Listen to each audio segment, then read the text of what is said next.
आपसे भी ये जानना चाहूंगा, भारतीय जनता पार्टी विपक्ष में थी तो आप जीना हराम कर देते थे सरकार का, आप सरकारों को चलने नहीं देते थे। जम्मू बंद की कॉल, ट्रेडर का आपको कोई ख्याल नहीं, उस वक्त सब बंद हो जाएगा।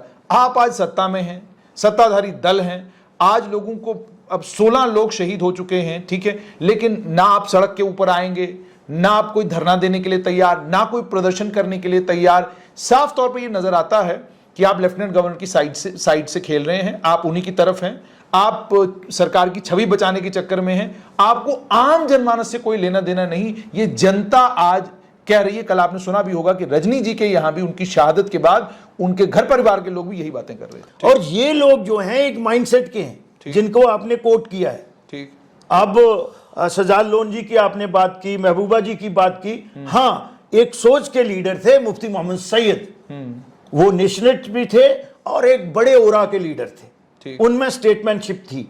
तो फारूक साहब तो अपनी स्टेटमेंट हमेशा बदलते रहते हैं।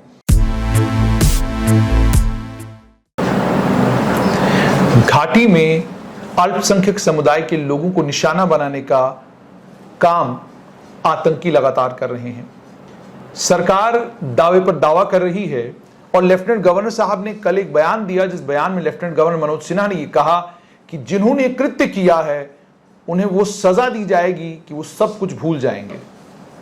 आतंकी को मौत के घाट फौज, पुलिस और पैरामिलिट्री फोर्सेस मिलकर उतार रही हैं, कोई नई बात नहीं है।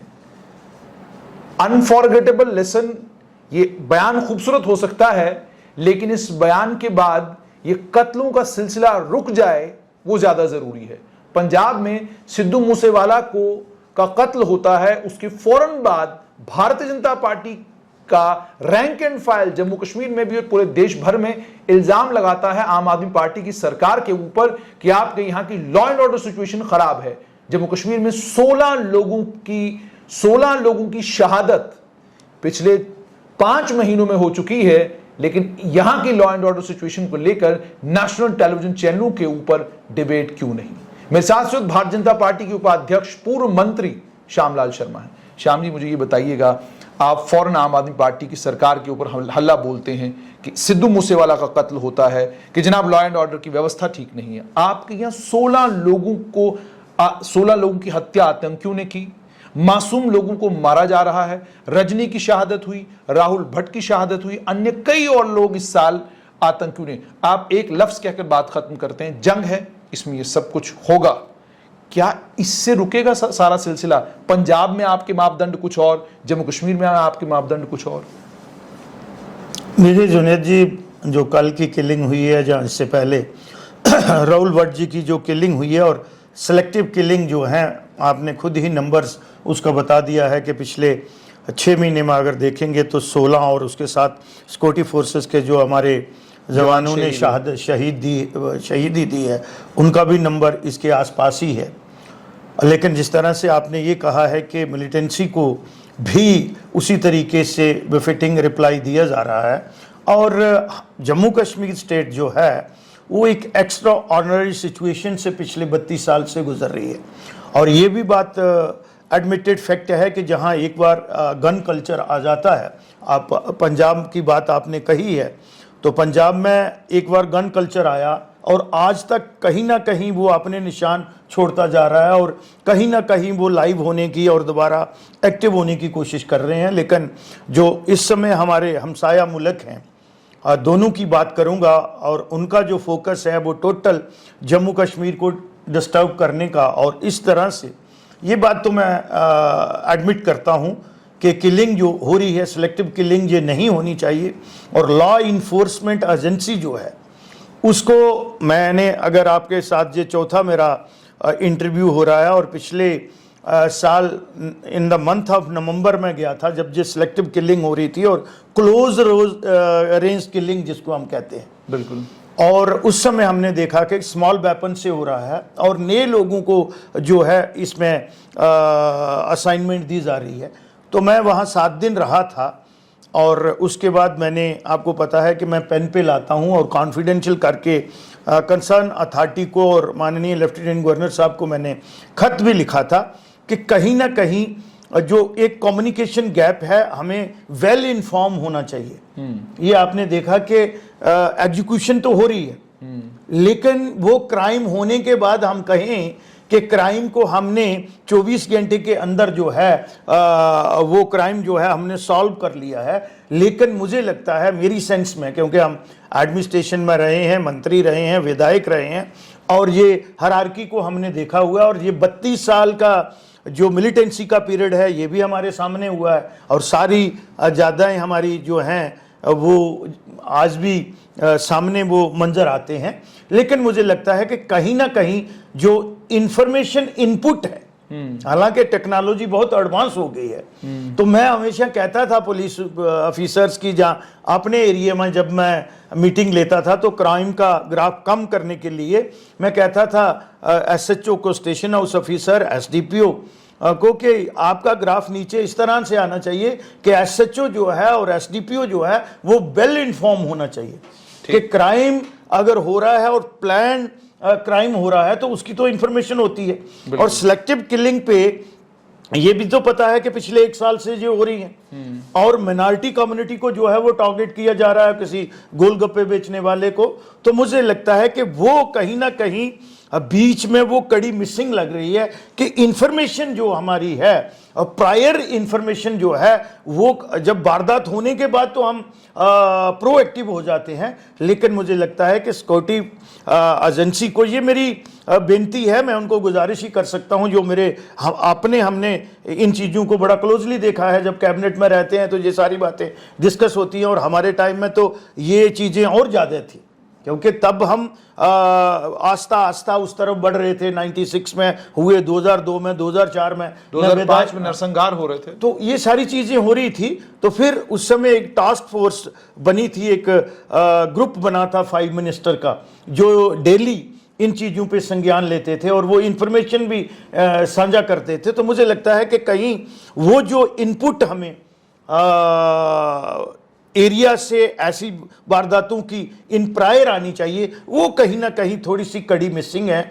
और उस समय मैंने ये भी कहा था, एक चिट्ठी भी लिखी थी, कि जो लोकल एडमिनिस्ट्रेशन है हमारी, बहुत अच्छे लोग हैं। अगर 35 साल जहां मिलिटेंसी को फेस किया है यहाँ की जनता ने भी, चाहे वो कश्मीर की हो, जम्मू की हो, डोडा, एक्सप्लॉइट डोडा की हो, पुंछ रजौरी की हो, तो यहाँ पे तमाम लोगों ने कंधे से कंधा मिला के, और जो लोकल लॉ इन्फोर्समेंट एजेंसी थी, राइट फ्रॉम एसपीओ और बीडीसी से लेकर टॉप हायरार्की तक एक कम्युनिकेशन जो है वो स्किल उनमें बहुत ज्यादा थी।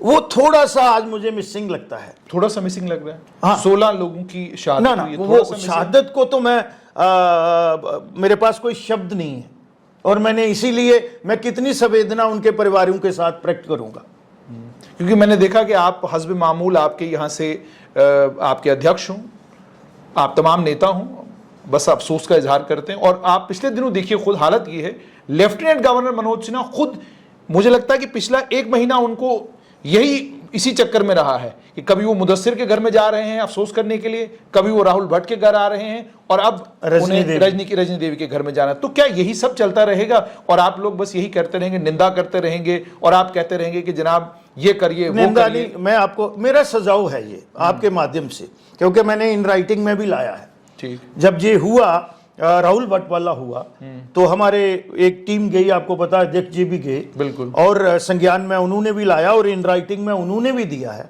देन मैं पार्टी ऑफिस में, माननीय हमारे संगठन महामंत्री यहाँ नहीं थे, तो मैंने अध्यक्ष जी से बात की कि इससे भी ज्यादा, हालांकि वो भी है जो हमारे यहाँ से कैटेगरी के लोग गए हैं 2009 के बाद जो है, और उनका नंबर्स मुझे लगता है कि कश्मीरी माइग्रेंट से ज्यादा है, मुझे जितनी रिक्रूटमेंट हुई है इस 13 साल में। ठीक, तो वो उनका नंबर ज्यादा है, और वो बहुत इंटीरियर में है।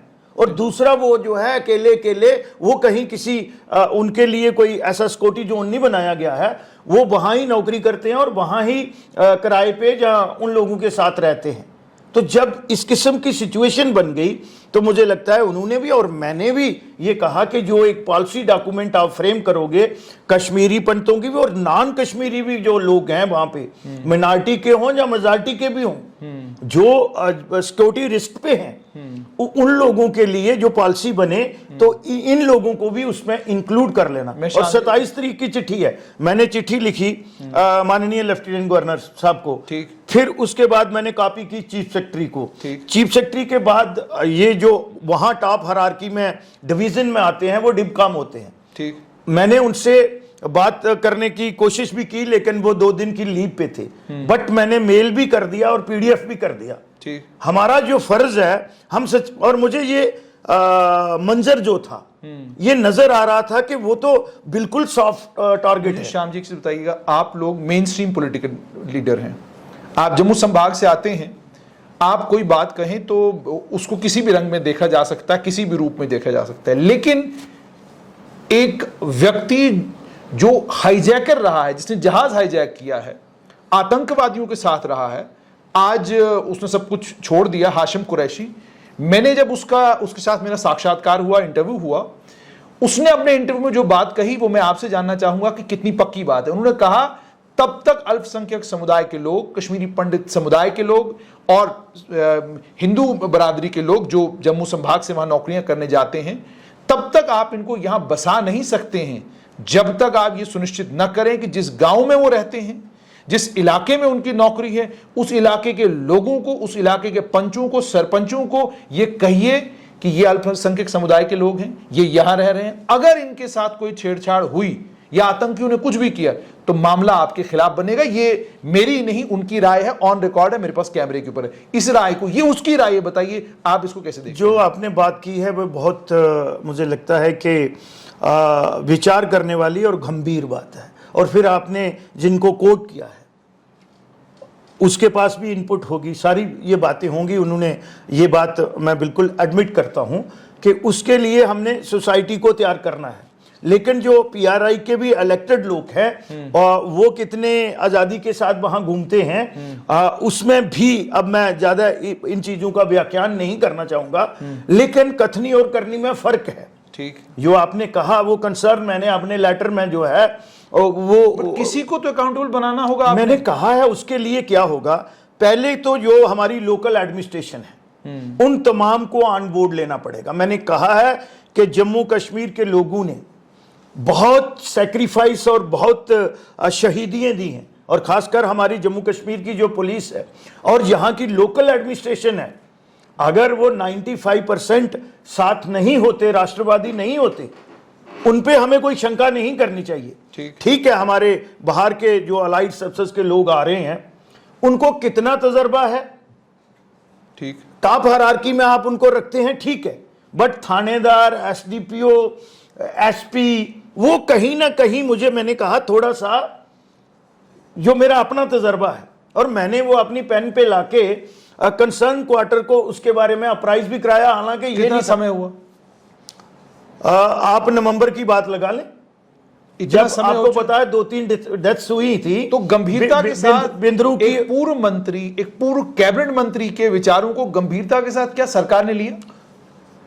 अब ये सरकार का काम है, हमारा काम है कि जो हमारी जानकारी है, मैंने कहा कि 35 साल से हम इसी चीज को देख रहे हैं, और आपको पता है कि जम्मू कश्मीर की कैबिनेट की कोई भी कमेटी होती थी तो उसमें मुझे तो जरूर डाला जाता था, और जब क्लोज कोऑर्डिनेशन से आप काम करते हैं, क्योंकि यहाँ हमेशा होम मिनिस्टर जो है वो चीफ मिनिस्टर रहते हैं, पोर्टफोलियो उनके पास रहता है, ठीक, तो मैंने अगले दिन ही कहा था कि जो हमारे होम के इंचार्ज हैं वो कहीं नजर नहीं आते हैं, विजिबल नहीं है, ठीक, और अब लेफ्टिनेंट एडवाइजर जो हैं, होम के इंचार्ज जो हैं जिनके पास है, लेकिन यहां 90% जो सरकार की एनर्जी और बाकी चीजें हैं वो सिक्योरिटी को मेंटेन करने में, लॉ एंड ऑर्डर को मेंटेन करने में कंज्यूम होती है। ठीक, चाहे मैंने सरकारों में रह के देखा है ना, 90% जो हमारी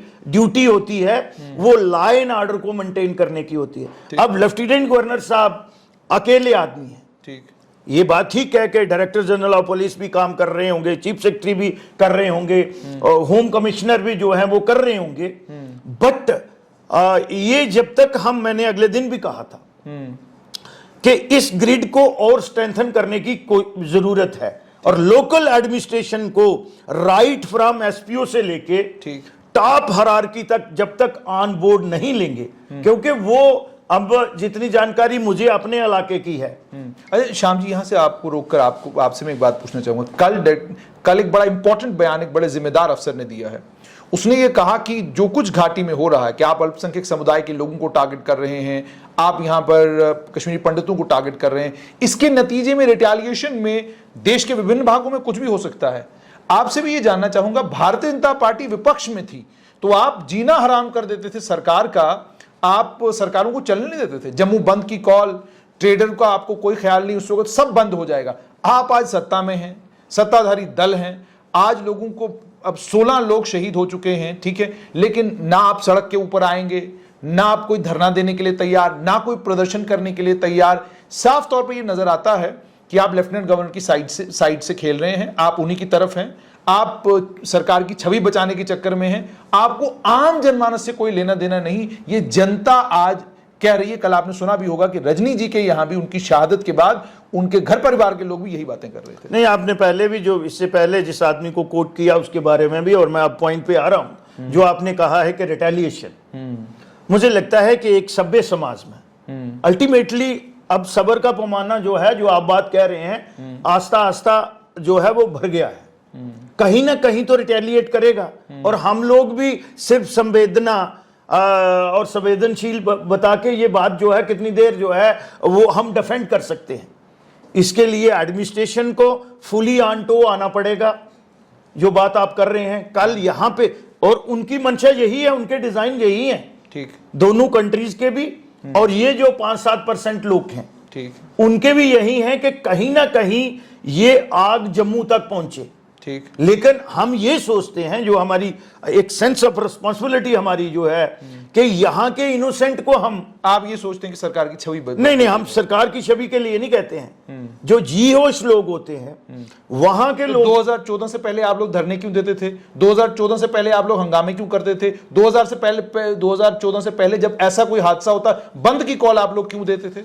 देखिए, अगर आपने देखा होगा ये परसों की जो वारदात हुई, क्योंकि लोकतांत्रिक तरीका तो यही है ना। कल से सुबह से जब ये वारदात हुई है, तो आपने देखा होगा कि आज सबका ये बहुत छोटी बात है, मैं करना नहीं चाहता था, मुझे शोभा नहीं देता है, लेकिन सोशल मीडिया पे आपने देखा होगा कि भारतीय जनता पार्टी का जम्मू कश्मीर का नीचे सबसे आखिरी पायदान पे बैठा हुआ हमारा कार्यकर्ता और टॉप हायरार्की तक जो है वो सोशल मीडिया पे इस चीज को कंडेम कर रहा है। लेकिन कंडेम करने से कुछ नहीं होगा। जो आपने बात कही है वो हम अपने यहाँ के जम्मू कश्मीर, जम्मू के नौजवानों को और कश्मीर के भी जो नेशनलिस्ट लोग हैं उनको ये नहीं कह सकते कि आप पत्थर का, ईंट का जवाब पत्थर से दो, जहां आप भी रिवॉल्वर और ले लो, लेकिन कितनी देर उनको रोक के रखे। जो आपका अंदेशा है उस पर हम बात कर रहे हैं कि ये बात हमने रात को भी, मैंने अपनी पार्टी की टॉप हायरार्की से ये बात की है,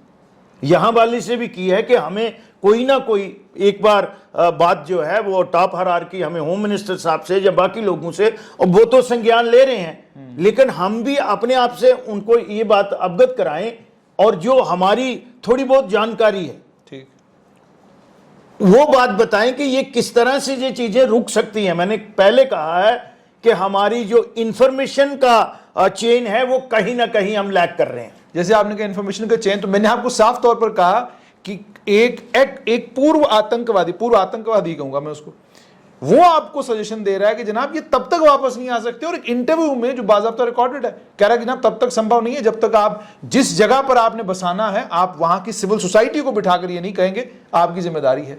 देख लीजिए, कल अगर यहां पे कोई मामला बना तो एफआईआर जो है आप सबके खिलाफ लगेगी, क्योंकि आप खामोश रहे। अब आप कहते हैं 7%, 5%, आपकी पार्टी के और लीडरों की बात करें, वो कहते हैं 1% लोग हैं जी, 99% राष्ट्रवादी हैं।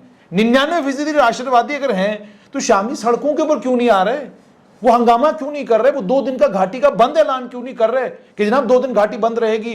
किस लिए बंद रहेगी? क्योंकि रजनी जी की शहादत हुई। ये क्यों नहीं होता? मैं असली बता दूं, अब आज हम बड़े स्वार्थी हो गए हैं। आपने देखा सरकार में भी कुछ ऐसी बातें कंट्रोवर्शियल होती थी। जब कश्मीरी माइग्रेंट वहां से माइग्रेंट होके आए, ठीक, तो उनकी तादाद 15,000 से ज्यादा थी जो गवर्नमेंट एम्प्लॉय थे। ठीक। उन लोगों को भी ये टेस्ट डेवलप हो गया, जो सोसाइटी की आप बात कर रहे हैं, ये रूट काज है। ठीक। एक तो उन्होंने वहां पे सब्स्टिट्यूट वो लगा लिया, हालांकि किसी भी मुल्क में और कहीं भी ये बात नहीं होती है कि अगर एक आदमी जिंदा है और वो ट्रेजरी से तनख्वाह निकलवा रहा है, उसका सब्स्टिट्यूट कोई नहीं हो सकता। ठीक। वो 16,000 लोग जो हैं कश्मीर में लग गए, ठीक। उनको एक टेस्ट डेवलप हो गया।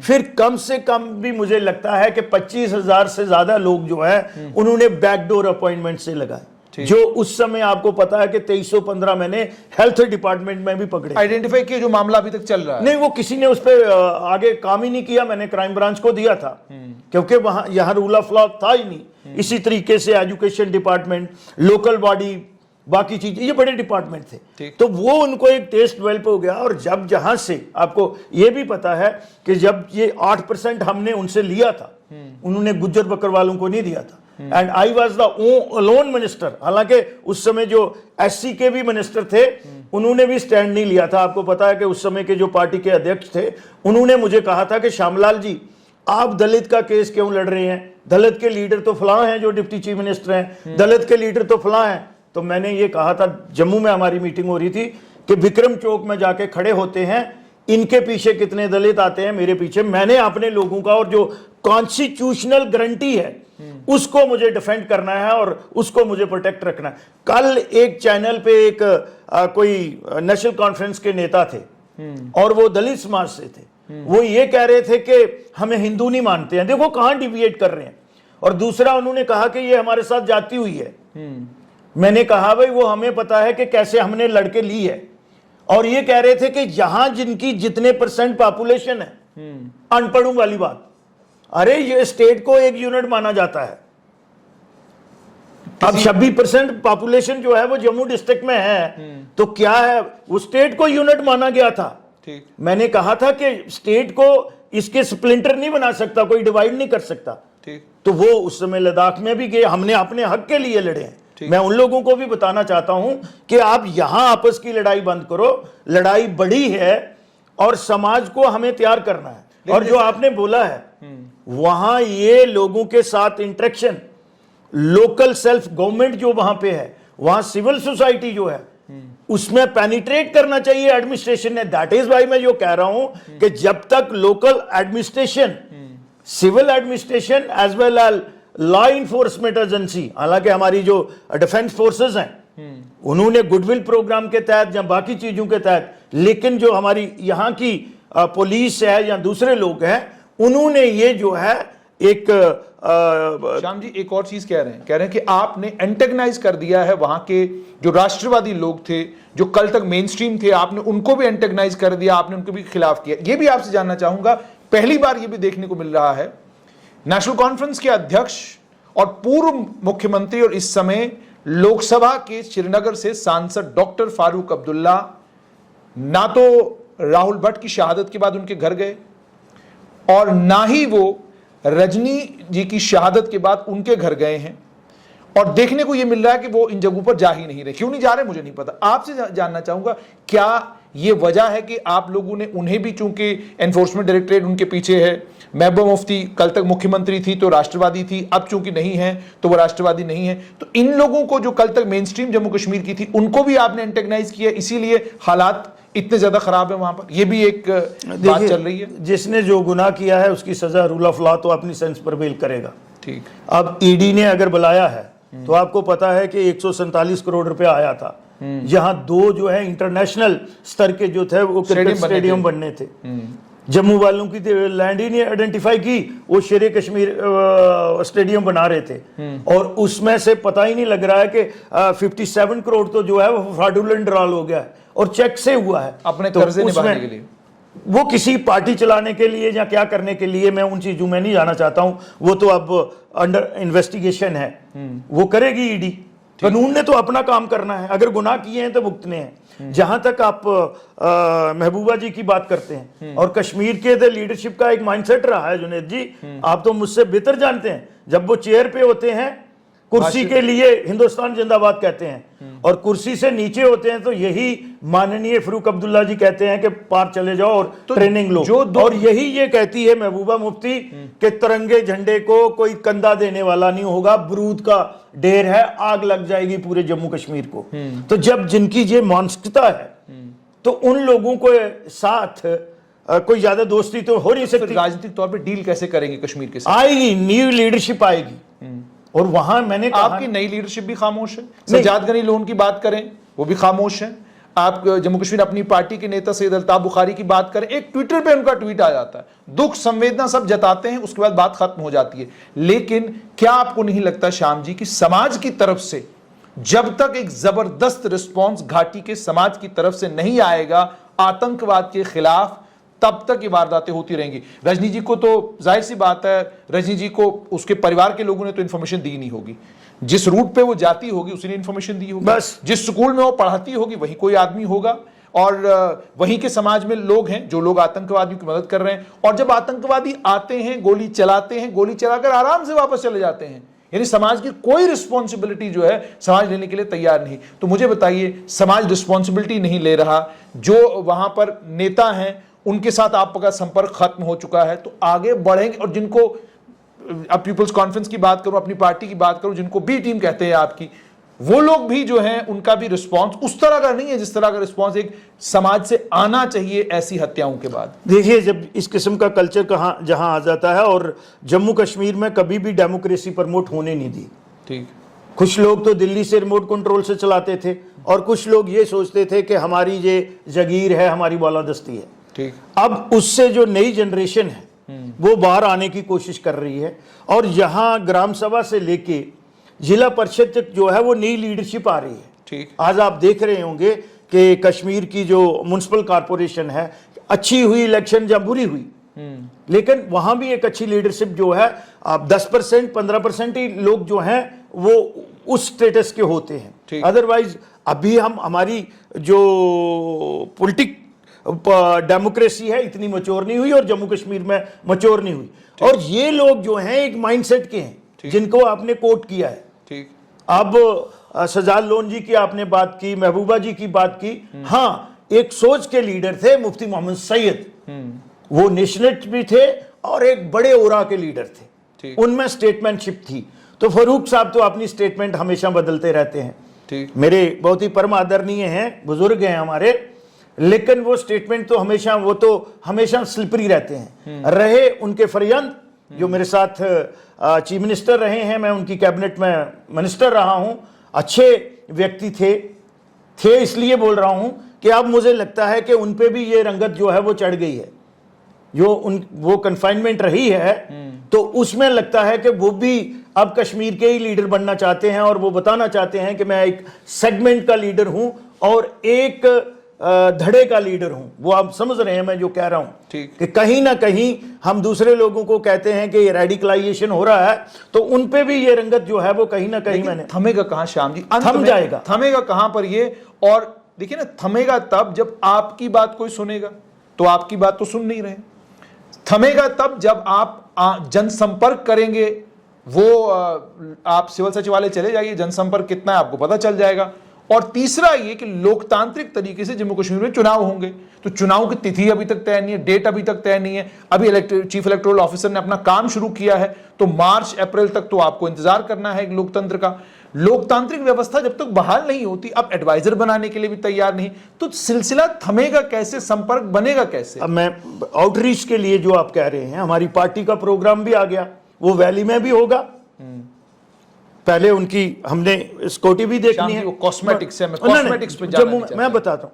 इवन हमारे मंत्री जो हैं, आपने कल देखा कि हमारे मंत्री जो हैं, son of the soil doctor Jitendra Singh ji, बिल्कुल, वो तो आते जाते रहते हैं। नहीं, 2 दिन उन्होंने बडगाम डिस्ट्रिक्ट को दिए। इसी तरीके से 73 मिनिस्टर जो हैं वो आउटरीच प्रोग्राम कर रहे हैं, और मेन फोकस जो है, क्योंकि आज हमारे पास एक इस्टेब्लिशमेंट है, पंचायतें हैं, आपने देखा बीडीसी है, डीडीसी है, और वो लोग, मैं नहीं कहता हूं कि हम पार्टी को प्रमोट कर रहे हैं, वो भी हमारा दायित्व बनता है, जिम्मेदारी है, लेकिन आपने देखा पिछले दिनों बारामूला में 7 जो वहां के म्युनिसिपल काउंसलर थे, उन्होंने भारतीय जनता पार्टी ज्वाइन की। बिल्कुल की। तो वो आस्ता आस्ता इस चीज को समय लगेगा। मैं ये कहता हूं कि ज्यादा से ज्यादा, ठीक, अब आपने कहा सितंबर महीने तक जो है वो चीफ इलेक्शन कमीशन ने कह दिया कि आपने 30 सितंबर तक उसने कहा है कि ये जो रैशनलाइजेशन है, जब वोटर लिस्ट है, ये तैयार हो जाए, फिर उसका रिव्यू होगा। तो अल्टीमेटली आप कितना आगे आप इसको कर सकते हैं और कहां से सबोटाइज होता है, जो अगले दिन हमने बात की और मेरे अध्यक्ष ने बात की, ये सारी चीजों का संज्ञान जो है वो पार्टी अपने तरीके से और इन चीजों पे विचार भी कर रही है। लेकिन मैं ये आपको कहता हूं कि जम्मू कश्मीर जो है और खसूसन तौर पर कश्मीर घाटी जो है वो नॉर्मलसी की तरफ जो है वो बढ़ रही है। अब एक बात जरूर बताऊंगा, जिन लोगों की ये एक भी जान जाना जो है हमारे पास उसके लिए जवाब नहीं है, लेकिन अब मुझे बताओ कि जो खुलेआम वो लोग करते थे, इनकाउंटर करते थे सिक्योरिटी फोर्सेस के साथ आके, कहीं कैंप पे हमला करते थे फिदाइन बन के, वो तो नजर नहीं आ रहे हैं ना। ठीक। और किसी की भी अब एज जो है वो 3 महीने से ज्यादा नहीं है, लेकिन कहीं ना कहीं कहते हैं कि दीवा बुझने से पहले टिमटिमाता है। 1980 में आई थी पंजाब में मिलिटेंसी, आप देखिए नक्सलाइट जहां जहां भी मिलिटेंसी रही है वो जाते जाते 30 से 40 साल लेती है। ठीक। और मुझे लगता है कि बिल्कुल बाई पोटे 10 साल लगेंगे और डेमोक्रेटिक गवर्नमेंट जितनी जल्दी आ जाएगी वो रीच जो है और लोगों का कॉन्फिडेंस जो है वो रिस्टोर हो जाएगा। बहुत बहुत शुक्रिया। तो ये थे पूर्व मंत्री श्यामलाल शर्मा। इन्होंने कहा कि आउटरीच की जरूरत है, मानते हैं इस बात को कि जरूर जनसंपर्क इस समय सिविल सचिवालय से टूटा है, लेकिन साथ में ये बात भी कह रहे हैं कि मैंने लिखा, मैंने बताया, मैंने कहा कि छोटी सी कम्युनिटी है, एक सिर्फ कश्मीरी पंडित समुदाय के अलावा एक और समुदाय है जो घाटी में रह रहा है, जिसको सुरक्षा की जरूरत है। फौरन उनको भी ढूंढिए और उन्हें भी शहरों के करीब करीब लाइए, देर ना हो जाए। लगता है श्याम जी की चिट्ठी पढ़ने में सरकार को वक्त लग गया। ये उसी का नतीजा है कि रजनी जी की शहादत हुई। उनकी शहादत के बाद सवाल बहुत सारे हैं। बड़ा सवाल ये कि भारतीय जनता पार्टी 2014 तक जब सत्ता से बाहर थी तो ऐसा हादसा घाटी में होता तो जम्मू में बंद की स्थिति होती थी, सरकार को जूझना पड़ता था, एक प्रेशर बनता था सरकार के ऊपर और सरकार आनंद फानन में बहुत सारे कदम उठाती थी। लेकिन आज का छवि का चक्कर है, आज क्या चक्कर है, ये खामोशी क्यों? ये आम आदमी का सवाल भारतीय जनता पार्टी के पूरे नेतृत्व से है कि आप जब सत्ता से बाहर तो आपके मापदंड कुछ और, जब आप सत्ता में तो तब आपके मापदंड कुछ और।